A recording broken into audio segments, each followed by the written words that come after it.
So I'm going to be sharing my experience in my first AI competition that I entered without any theoretical knowledge.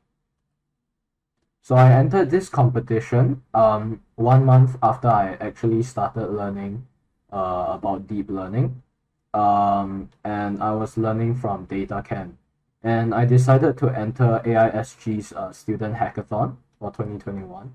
And their task was to design and build a tool using their bricks. So that includes Peking Duck for computer vision, Tech UI for RPA, and SG NLP for NLP. So before I got into coding, I had to do some stuff. I had to first think of an idea to implement, and then I had to figure out how to use the brick that I chose because I had never used any of them before. And then I had to find out how to integrate the bricks into the project, and I also had to find or create a data set because they did not provide any data sets. So I decided to use Peking Duck as the brick, and I chose Peking Duck actually because at the time I had only learned about CNNs, so I was more comfortable with computer vision related stuff. I learned how to use Peking Duck through going through their GitHub repository. I went through their notes, and I actually mainly only use two parts of Peking Duck. First one is the B box for drawing out the bounding boxes, and I also used their YOLO node. I actually have watched some videos on deepfake detection in the past, and I decided to try to implement that.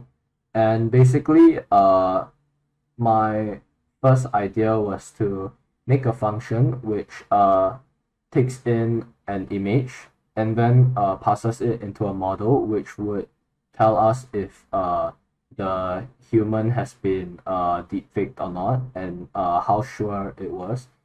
And it'll output the same image but with a bounding box drawn around the human's face. There'll be a label of if the model think if it's deepfaked or not and how sure it actually is. So for my data set, I used face forensics from Google, and I met with some problems already because the data set, not all of the images dimensions are uniform. So I had to pre-process them and make them of uniform dimensions.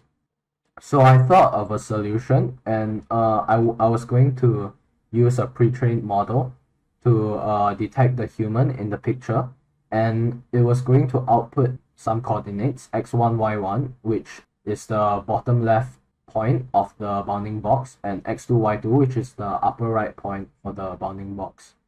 And then I was going to crop the image, and at the time I decided to use 480 by 480 as the uniform dimension because through checking all of the images, all of them were basically more than 480 by 480.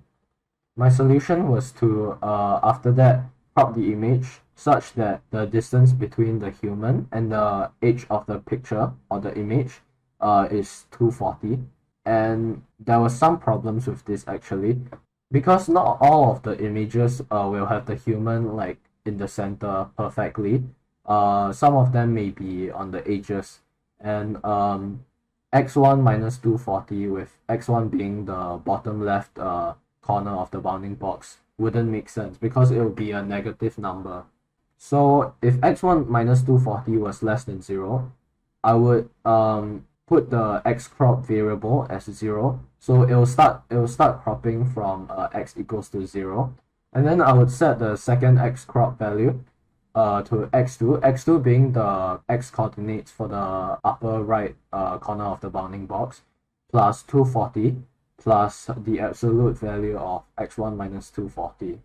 And then once the pre-processing of the images were done and they were all in a appropriate form, I decided to start implementing the model. And basically, I decided to just implement a simple CNN architecture. And basically, this was my model. So you can see it's quite simple because this was all I learned at the time. And basically, this is the summary of the model as well. So you can see how many trainable parameters there are. And basically the model would take in an input image and then the output would just be two numbers. The first number would represent how sure it was if the image was real or not.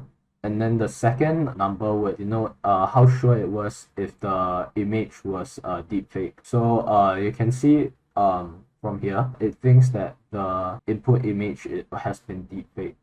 And in the end, I managed to get only 54.5% accuracy on the model at the time. But after going back to the code and then improving it, reading up on some stuff, I managed to actually improve the accuracy. But that was after the competition had ended. So it was a good experience. And I think I learned quite a lot from this experience as well. Thank you for listening.